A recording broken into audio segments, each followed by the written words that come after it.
நான் சின்ன வயசுல இருந்து இருந்து பார்த்து கண்டுக்கிறாம இருந்த ஒரு காய். இந்த காயில இவ்ளோ பெனிஃபிட் இருக்கா அப்படின்றது ரீசன்ட் டேஸ்ல தான் எனக்கு தெரிய ஆரம்பிச்சுச்சு.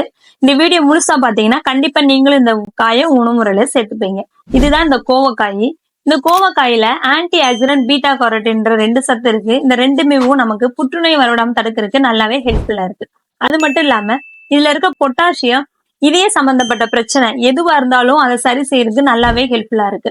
அப்புறம் பாத்தீங்கன்னா, இந்த பிரெக்னெண்டா இருக்கவங்க, ஸ்கூல் படிக்கிற பசங்களுக்கு எல்லாம் அடிக்கடி ரத்த சோகை அதிகமாவே இருக்கு. இந்த காய உணவு முறையில சேர்த்துக்கிட்டீங்கன்னா, நம்மளோட ரத்தத்தோட அளவை அதிகப்படுத்த நல்லாவே ஹெல்ப்ஃபுல்லா இருக்கும். அப்புறம் இப்பெல்லாம் சிறுநீரக கற்கள் அதிகமா உருவாகுது. பசங்களா இருந்தாலும் சரி, பொண்ணுங்களா இருந்தாலும் சரி, இந்த பிரச்சனை அதிகமா இருக்கு. இவங்கெல்லாம் கண்டிப்பா இந்த கோவக்காயை உங்க உணவு முறையில சேர்த்துக்கோங்க. சுகரு, பிரஷரு இவங்க எல்லாத்துக்குமே இந்த காய் நல்லாவே ஹெல்ப்ஃபுல்லா இருக்கும். உடல் உழைப்பே இல்லாம வெயிட் லாஸ் பண்ண நினைக்கிறவங்க கண்டிப்பா இந்த காய் உணவு முறையில சேர்த்துக்கோங்க. வெயிட் லாஸ் பண்றதுக்கு நல்லாவே ஹெல்ப்ஃபுல்லா இருக்கும். இந்த காய் எல்லா இடத்துலயுமே ஈஸியா கிடைக்கக்கூடியது. சோ கண்டிப்பா வாங்கி ட்ரை பண்ணி பாருங்க.